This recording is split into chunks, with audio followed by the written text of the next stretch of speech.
Hey friends, so today talking about SignalGate. Have you heard about it? I think it might have been on the front page of the Atlantic. So what is it? Why does it matter? What's encryption? And should we be using it? And what you can do to kind of keep yourself a little more safe on the interwebs if you want some privacy. Let's get into it. So SignalGate is kind of, I guess, like the internet's cute, cool term for what happened recently with the a group chat with, I think, Waltz, the NSA guy, had added Goldberg, the editor-in-chief of The Atlantic, and he kind of just sat back in ghost mode, right? And just was like stealth mode, just you know that guy in the group chat or girl. And then so nobody, I guess, noticed, and there's all these allegations that one of them was in or I think one of them was the special envoy guy was in Moscow at the time. The Biden administration said that they could have Signal on their government phones and blah blah blah, right? So yeah. And then there's all this conjecture in the cybersecurity spaces and where people use things like PGP encryption and their own keys, kind of more on the regular. What is that? So if you think about Edward Snowden, because most people know about that, that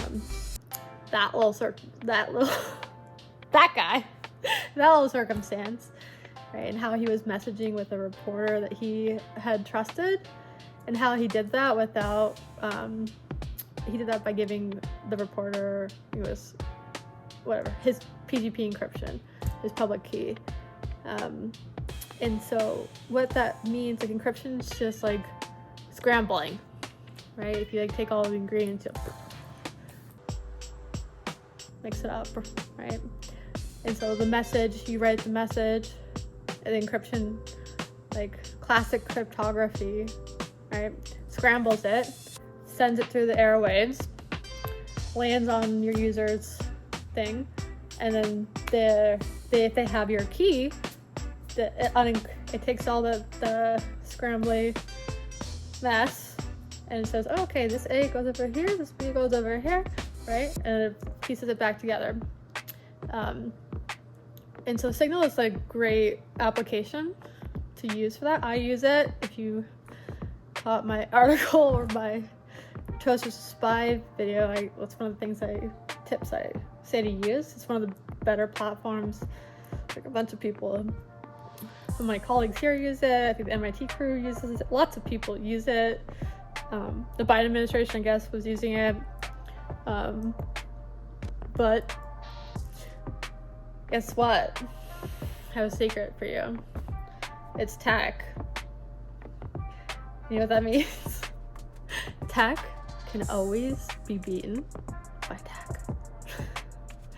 And all the classic ways as well.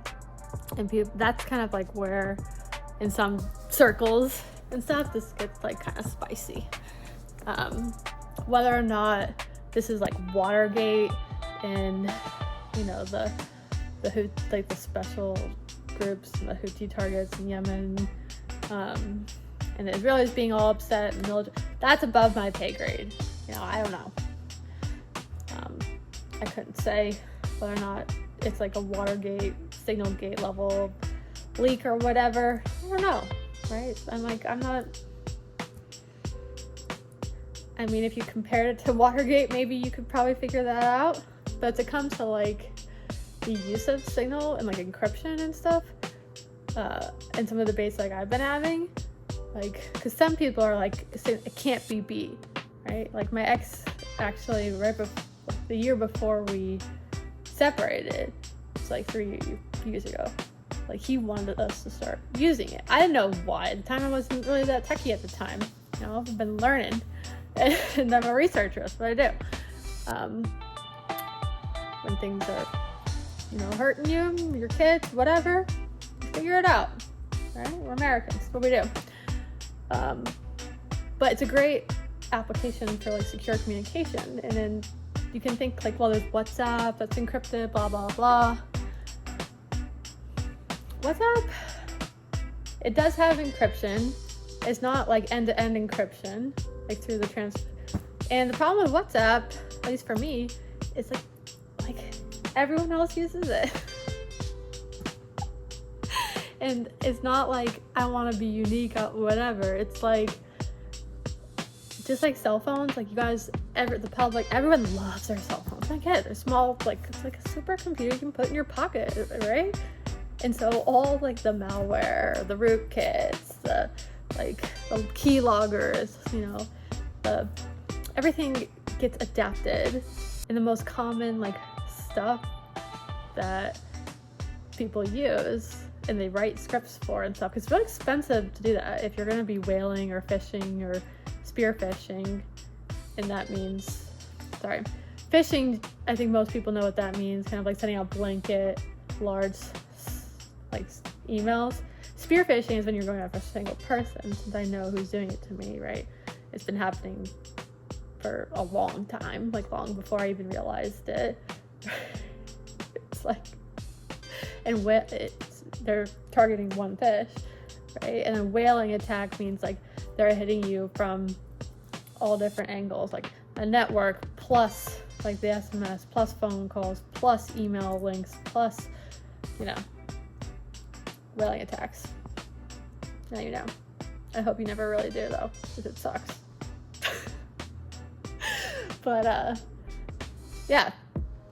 But anyways, Signal can be beat, right? Because the easiest way to beat that is, at least in my experience, what I've seen, because it's happened to me a couple of times on a couple of devices, and that's the key word there, right? Whether you're using it on a browser, on a computer, or a tablet, or a phone, it's only as secure as the platform in which you're reading it from, because tech can always beat tech, right? And same thing with like the old school methods for like social engineering. It's another term to bypass our hacking term, right? It's like the best hackers in the world are typically gifted. They become gifted coders or whatever, but they're not. They hack people. They're very good at like getting people on the phone or whatever to do things that they normally wouldn't do, right? And so, but you can do it either way. So if you've got a keylogger on someone's cell phone, right, then once that message that's received is unencrypted, unscrambled, there you go. The keylogger is reading everything that gets typed. So or let's say you have a rootkit, right? Rootkit's embedded deep within the system, right? And it can adapt and change like your camera and your calendar and all different sorts of applications, right? And even if it can't pierce into Signal, which it can, because Signal's becoming more like readily used, or it can do things like download a different version of Signal, which looks a lot like Signal, right? But it's not, right? Or it can block OS updates to make you more vulnerable, crap like that. I won't go into details, but if you're, let's say you're in Moscow, right? And even if you're on a government phone, depending on the levels of security that are on it, if you're up against like a hacking team or you're being spearphished, like they don't even have to have like your physical like possession of your device. They only have to get within a certain like radius of you, like typically like 100 feet, 200 feet ish, depending. Or if they get on the same network as you, or they have your email address and your phone number, and they'll try everything, right? But they can get within a certain radius of you, and your phone's like not powered off, and it's not in a Faraday bag or a double Faraday bag. You're in trouble, cookie, because like they can send push signals, right? And they can send broadcast signals to other devices near you, and they can use server farms, right? So they can DDoS attack you, or they can Fraggle attack you until you're and whatever security you have on there can get flooded. And all they need is like one little break. And it's not like some guy behind the screen either, right? Sitting there like, You write the script and then it's looping, right? So you're up against like essentially AI bots. So it's like you defending against like troller farms and bots. And maybe in this circumstance, I don't know exactly what happened, or if Russia was involved or not, right? This could just be a misuse of the technology or sharing or whatever, but like I got the scoop. I think that's interesting. Do you think that's a threat for national security? I don't know. It's above my pay grade. I wouldn't want to piss off the Israelis. Like, that's scary. Like, for real. And, but maybe like, instead of blame, we could focus on, like, what are the solutions to this? Right? Because, like, these types of, like, there is not a safe way for anyone to communicate anymore.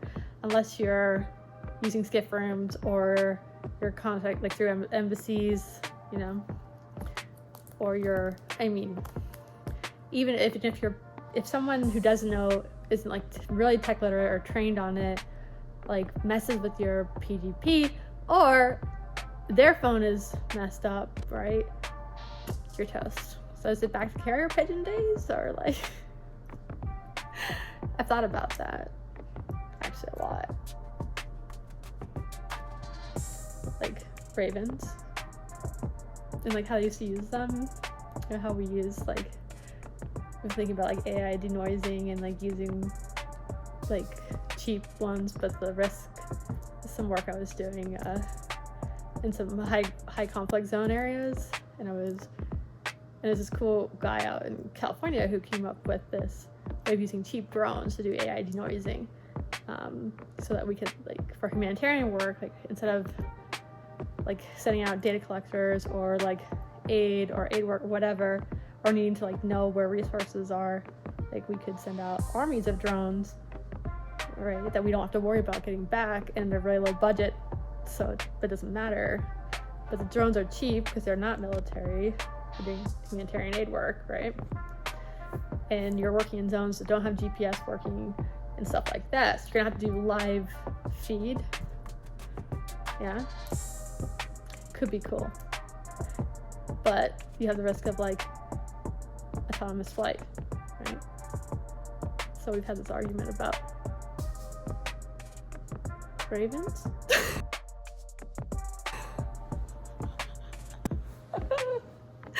Have a beautiful day, and yeah, use Signal, keep your firmware updated, and